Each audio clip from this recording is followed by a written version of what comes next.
Hi, my name's Phil. I like talking about politics, and in this video I'd like to discuss the comments, particularly from our former head of COVID vaccines procurement, Kate Bingham, as evidence to a select committee of MPs on our COVID management highlights continued failures right now. And perhaps the most damning assertion that was made, denied by the government, of course, is that the government may be deliberately ensuring that we're not prepared to manage COVID or any pandemic any better in the future. But first, if you'd like to be notified of daily news and politics, please subscribe to the channel and click the bell notification icon. So actually feels a little bit weird discussing healthcare here because I'm not actually all that well. But there'll be plenty of chicken soup coming later. But in evidence, anyway, to the MPs, Kate Bingham, who seems to have been the only competent leader of our pandemic response in 2020, has said that the UK is no better prepared to deal with this or a future pandemic. She said that the various initiatives set up to manage had since been dismantled, and that she thought at first it was down to a lack of experience in Whitehall, not really knowing how to deal with vaccine programs and all the rest of it. But now she's wondering if it's deliberate government policy. And when you look at how the government behave with anything requiring state intervention, she may well be right. You know, there's form on this. We have a government that doesn't want state intervention, that is ideologically opposed to it. So when it is required, and especially when the public demand it, they do it reluctantly. So they put on a show and then move on when the public has lost focus. The Nightingale hospitals, classic example. Wonderful exercise in logistics, which set up extra hospital bed capacity in various parts of the country, but there were no medics to actually provide the care because we had massive shortage of nurses and doctors. So these Nightingale hospitals were utterly useless. Well, they were useless from a healthcare point of view, but they did serve a political use for the Tories because it made it look like the government were taking the issue seriously. And when the beds weren't actually used in large numbers, the government claimed, well, this is proof that the existing capacity in the NHS was basically fine. Lies, of course. But if you deprive the public of certain facts, like the reason the Nightingale beds weren't used is because there were no nurses and doctors to staff them, you know, the logic makes sense. It's like, well, we put in extra capacity, but we didn't use the extra capacity. Therefore, the extra capacity wasn't needed. You can see how the con works. But in terms of our vaccine rollout, which Sunak was as recently as yesterday trying to claim as a Brexit win again, absolute nonsense. But the capacity for that is much diminished, according to Bingham. That's what she thinks anyway. And bear in mind that although we started administering the vaccine sooner than most EU countries, although by no means all, it didn't take long before we were well behind others. I keep trying to explain to people when they say, oh, you know, the vaccine programme was a Brexit benefit. No, it wasn't. First of all, and Bingham said this herself, she said it ages ago, the only reason we were able to start a vaccine programme when we did is because of the European Medicines Agency getting the work done on getting the vaccines approved. And then when we actually left the European Medicines Agency at the end of 2020, what happened? We started to fall behind quite quickly. By the end of 2021, we were outside of the top 10 in Europe. Never mind that. You know, but now Bingham is saying that we're still failing to get contracts in place to cover us for vaccines in the future. You know, COVID's not gone away. And because we won't even take basic precautions, you know, like wearing a mask in public in indoor locations or getting very inexpensive but effective ventilation into schools, we're looking at a potentially very, very bad time this winter. You know, Bingham praised the environment for testing and evaluating pharmaceutical solutions for COVID at the time. But you can see how the Tories would have gone all in on that. Oh, yeah, they'd have absolutely pumped, and they did, pump money in to research on drugs and vaccines because they saw that as the silver bullet to deal with the whole thing, to then get it out there and then they could pull back that state intervention. So you can understand how that was aligned with their thinking. But now she says that environment seems to have gone. She said, but she's more than that. It's not just that they've dismantled that extra capacity. She says the situation is the worst it's been in her life. So not only have we not kept up this hotbed of medical research, but according to Bingham anyway, the government has now scaled it back so much that it's worse than before the pandemic even hit. Now, that's a grim legacy, isn't it? After major threats to the nation, you're supposed to learn lessons and become stronger. After the Second World War, we formed a union of nations in Europe to prevent the major powers going to war with each other. It worked. When smog started killing people on the streets, we legislated for measures to clean our air. Lots of countries did this. That worked as well. You know, you don't die walking down to the shops to get your newspaper these days. Well, not from dirty air anyway. You know, faced with a destructive pandemic, one that hasn't gone away, and even if it had, we'd still be in line for another, our government has chosen to further weaken us. You know, this is the takeaway from Bingham's evidence here. You know, if you attach any credibility to it, the government have not only they've not put us in a better position for the future, but she's suggesting they've actively made us less able to cope than we were before. And if this is all deliberate government policy, then you wonder, well, so what's motivating it? So for that, I'll have to consider like 3 types of issue that I think contributed to various unhelpful decisions when it comes to dealing with COVID.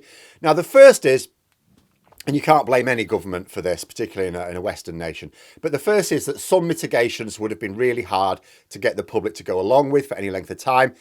And you need the public's cooperation on a certain number of these mitigations. You know, we can see in China now, can't we? The most effective way to prevent the spread of the disease, which is a highly infectious disease, requires the cooperation of your entire population to do something they don't really want to do. And if the diseases continue to propagate beyond the period of time when you can get that population to cooperate, you are in trouble. You know, I seem to remember someone in 2020 saying, well, if the world had just locked down together, all together at the same time for a few weeks, COVID could have been wiped out there and then. Yeah. Problem is, it was never realistic to get every country in the world to do that at the same time. We can't even get them to agree to save humanity from climate change. So there were some measures that even a competent and determined UK government wouldn't have been able to do. You know, it wasn't, some of the things, it wasn't happening. But then there's the second type of issue, which is much more specific to the Tories. So the Tories get entrapped by their own deliberate undermining of our healthcare systems. Now, take the issue with penis muncher Matt Hancock. So as Health Secretary, he ordered hospitals to release elderly patients into care homes without the requirement for a negative COVID test. The end result was that, of course, lots of COVID positive people entered care homes, which not only contained some of our most vulnerable citizens, but should have been relatively straightforward to firewall against transmission. The result was tens of thousands of extra people dead. But it wasn't a deliberate policy to kill people. It was a case of the Tories being trapped by their own shrinking of the NHS. They didn't want to be seen by the public as having failed the NHS. Because if the NHS actually collapsed, if it actually melted down, people would say, what have you done? The NHS was fine. What have you done to it? We simply didn't have the capacity to cope with even normal levels of healthcare demands after nearly a decade of Tory cuts. There was no way we had the capacity to cope with a pandemic, even though we should have had. Some people may say, oh, well, the unexpected once in a century event, how would you prepare for that? The government had known officially, right back to when Cameron became Prime Minister, a global pandemic was identified by the government as the number one threat to the UK's national security. We'd been expecting it for years. Members of the public may have thought it was just a surprise event. The government knew about it. They didn't know exactly what the pandemic was or when it would happen or where it would originate. But it was accepted by the government that that was the number one threat to us, that it was going to happen and we needed to be ready. So there was no excuse for lack of preparation. They even ran an Operation Cygnus a few years before to work out what they needed to do to prepare and then didn't do it. And so many decisions were made by the government which led to so many needless deaths, not because they wanted to kill people, but because their ideology tells them it's a universal truth that the state should avoid doing anything other than operating armed forces. That is literally how many of them think, that state intervention is a sign of failure. If the state has to intervene in something, that is a sign of failure, and you should maintain it only as long as necessary. So when they think they've won the PR battle and got the public believing that they're doing their best, they withdraw the state intervention.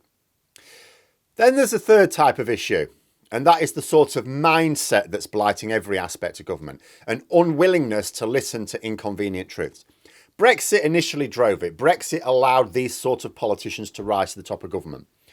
The government have spent several years assuming that anyone who pointed out, say, the problems of Brexit was a naysayer and removed them from the decision-making process. You're injecting politics into here. We only want practical solutions. You're not offering any. Go away. The same thinking then continued into everything else, including COVID. Anyone pointing out uncomfortable facts was removed from discussion groups by a government for whom none of them have any scientific understanding. This is a big problem. You know, having a country run democratically, sort of, but by people without even a basic understanding of the issues, the policies that they're deciding on.